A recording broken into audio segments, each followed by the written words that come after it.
Bonsoir, Urban Life Togo. Le slammer, je crois qu'il a disparu un petit moment au profit de l'entrepreneur. Mais je reste slammer dans l'âme. Le slammer n'est pas forcément sur scène, mais il est quand même dans l'esprit, en tête.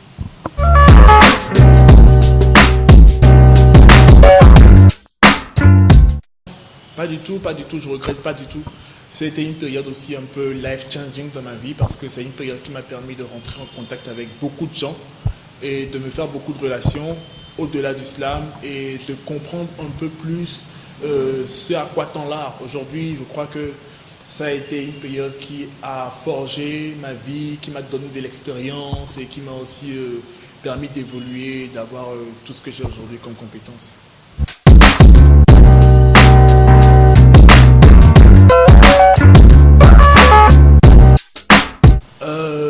Oui, c'est vrai que Gombo Studio,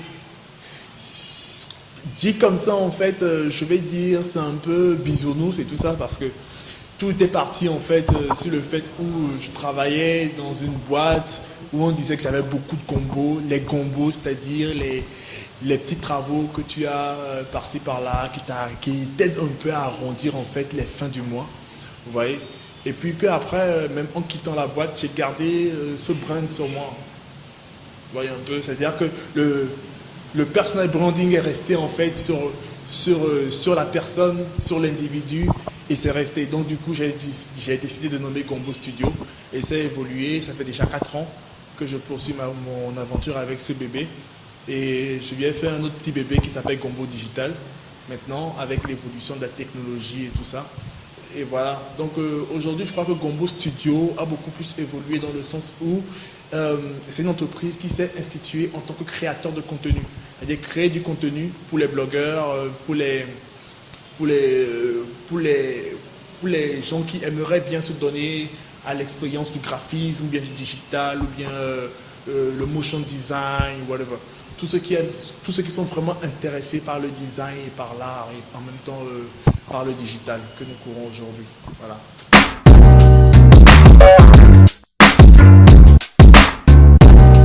La différence se situe surtout au niveau du fait où le digital concerne beaucoup plus les techniques de digital marketing, les techniques, les stratégies en fait pour accroître ses ventes sur Internet. Et le studio, le Gombo Studio, se concentre beaucoup plus sur le côté conception graphique. Mais là, nous sommes en train de tendre dans mon équipe à une unification des deux concepts. Et désormais, nous n'avons que gombo-digital.com qui parlera et du graphisme et du digital marketing aussi en surplus.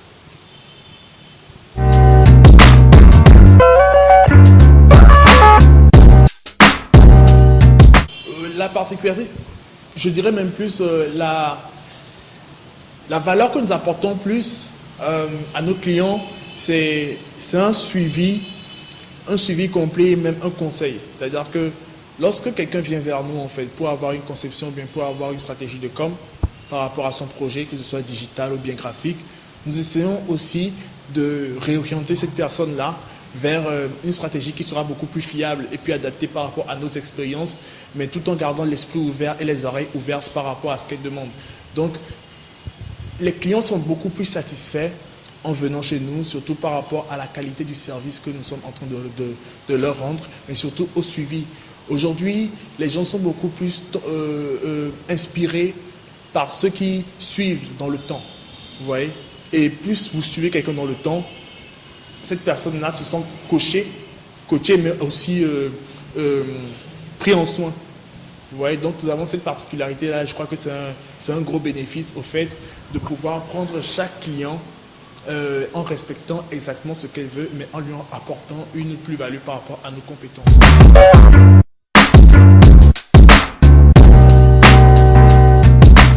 Le mot start-up, cette question-là, j'en avais déjà fait un débat, conférence, il y a de cela 2 ans, invité par mon collègue Yves Kokoaya à Café Numérique.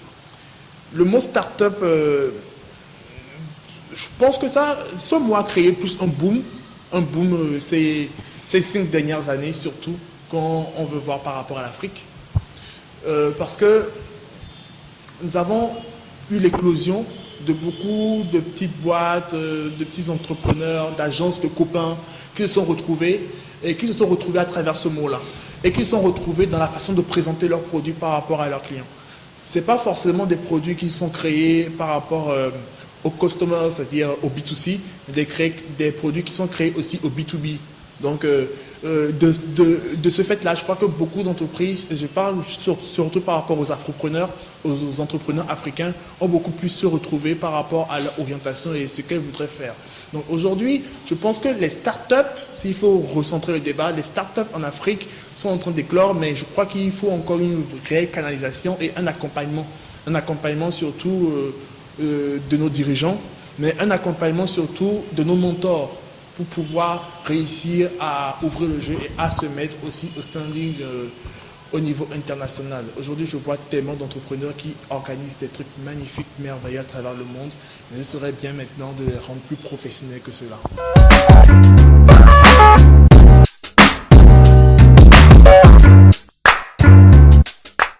Oh, ça c'est sûr, Très envisageable même.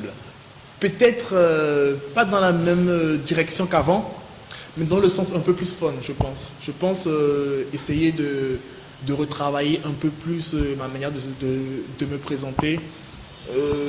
Vous savez, le slam c'est bien, mais pour moi, quand vous faites passer surtout un message, c'est encore mieux. Je reviens avec la tribu Tabou, c'est vrai, et le comeback, effectivement, il est au pluriel, parce que nous faisons tous un comeback dans la team. Nous revenons avec un nouveau concept et nous essayons de faire changer les choses à notre façon.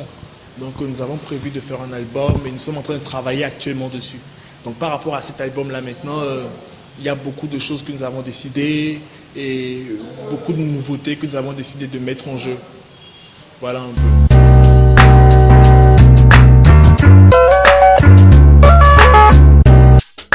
Les bons slammeurs togolais qui font référence actuellement, je vais d'abord citer un slammer que j'apprécie beaucoup parce que je le trouve vraiment en vogue par rapport à ce qu'il fait. Il s'agit de Caporal Wisdom. Et ensuite, je vais citer en même temps Féchal et Yambla, que j'apprécie. Déjà, pour moi, c'est l'un des pionniers du slam en Mina. Je crois parce que je l'ai connu dans un domaine où, franchement, je me suis dit, waouh, franchement, le gars, dans ce qu'il fait, il taille des mots. Maintenant, je vais encore aller dans l'anthologie même du slam par rapport à mes connaissances et tout. Direct, je vais tomber sur Apnondas et Paminondas, un grand frère qui a commencé depuis très très très longtemps et qui était l'un des pionniers aussi au début du mouvement et tout ça, et qui actuellement évolue du côté de l'Occident et tout ça. Et puis après, toute la pléiade, hein. Aujourd'hui, il y a la tribu Tabou, j'avoue, El Kib, Papyrus, Féchal, Efi, les stades qui est actuellement au States. Mais il y a quand même eu des gens qui ont marqué par rapport à ce qu'ils ont apporté. Et je parle surtout de ceux qui ont surtout commencé le mouvement. Là, je parle de Enyam, Scandalox, je parle des gens comme le menteur ambulant. Bon, écoute, lui qui a fait progresser aussi quand même parce que se promener de maison en maison en maison pour faire du slam porte à porte et tout ça. Un menteur. L'islam, les gardes du jeudi, voilà.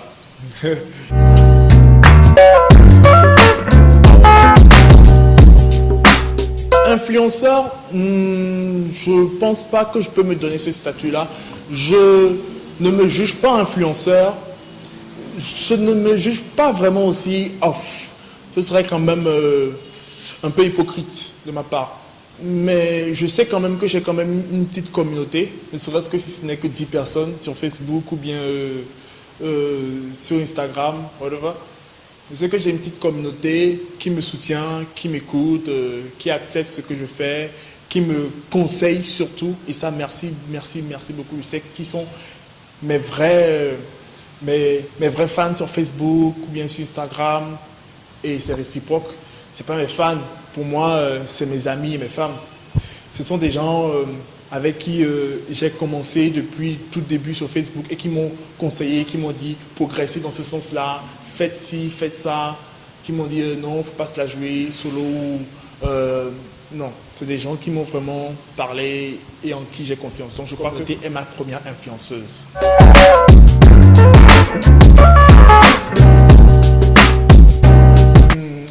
D'abord, sachez un truc.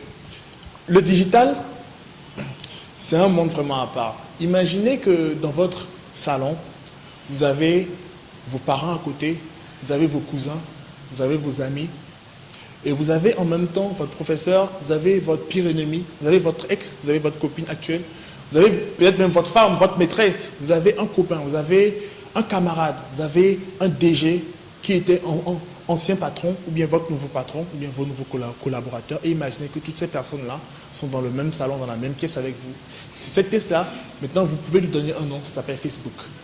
Maintenant, après, en sortant de cette pièce-là, maintenant, vous avez d'autres pièces, c'est-à-dire que vous avez Instagram, vous avez Snapchat, vous avez Twitter.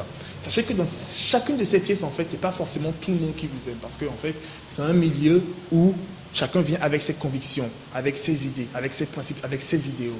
À partir du moment où vous prenez position sur un truc, vous prenez position sur une idée, sur un sujet, vous avez forcément contre vous ceux qui n'ont pas pris position sur la même idée. Pourquoi? Parce qu'ils ont une certaine liberté d'expression autant que vous parlez sur ce projet-là. Donc du coup, si vous n'avez que 2% de la population qui sont avec vous et qui vous permettent en fait de vivre de votre contenu, de ce que vous mettez en ligne, de ce que vous créez comme contenu sur Internet et qui vous permet de vivre. Sachez que les 98% restants seront automatiquement contre vous, mais vous vous en foutez. Ça, c'est un conseil que je donne en même temps à tous ceux qui aimeraient bien devenir des pseudo-influenceurs ou bien commencer dans ces stratégies-là, ou bien je demande un peu comment ça marche. Donc du coup, c'est bien vrai qu'il n'y a pas toujours tout le monde d'accord avec une position prise. Je parle surtout par rapport à ce que je dis, mais en même temps, sachez que de l'autre côté, ceux avec qui vous travaillez, mais vous travaillez pour eux, vous créez du contenu pour eux, parce que c'est eux qui vous permettent en fait de vivre de votre contenu et de vivre en fait de ce que vous faites sur le digital. Donc voilà. Donc peu importe combien de gens seront contre moi, je sais combien de gens seront pour moi et je sais combien de gens qui sont pour moi me permettent en fait de vivre de mon contenu. Parce qu'à la base, si vous voulez investir dans le digital et devenir un blogueur reconnu, forcément vous devez avoir votre communauté à vous. Vous voyez? Donc c'est un peu dans ce sens-là. Donc je pense que c'est totalement légitime.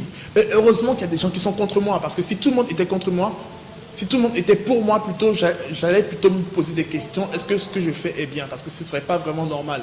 Heureusement qu'il y a des gens qui sont contre moi. Ça me permet de comprendre en fait que ceux qui sont pour moi, en fait, c'est une communauté sur laquelle je peux compter et avec qui je peux travailler par rapport à ce que je fais, que ce soit dans la création de produits, dans la proposition de mes services ou whatever.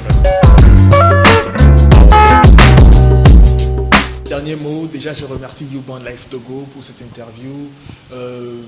Je remercie beaucoup tous ceux qui me lisent, tous ceux qui lisent gombo-digital.com, tous ces graphistes, directeurs artistiques, directeurs créatifs, chefs marketing, chefs d'entreprise, blogueurs, graphistes, tous ceux qui viennent sur mon blog pour lire tout ce que je donne comme conseil sur le graphisme, sur le marketing, sur la publicité, tout ce que je fais comme actualité. Merci à toutes ces communautés-là qui se retrouvent autour de moi. Merci à tous ceux qui me suivent, qui me soutiennent. À ceux qui hate aussi, ça me permet de savoir ce qui est bien, ce qui n'est pas bien. À ceux qui ne like pas, à ceux qui like, à ceux qui m'apprécient beaucoup et à ceux qui vont partager surtout cette vidéo de YouBorn Life Togo sur les réseaux sociaux et un peu partout, pour faire beaucoup plus la propagande, la publicité, des activités du digital au Togo. YouBorn Life Togo, merci efficacement de la part de Gombo.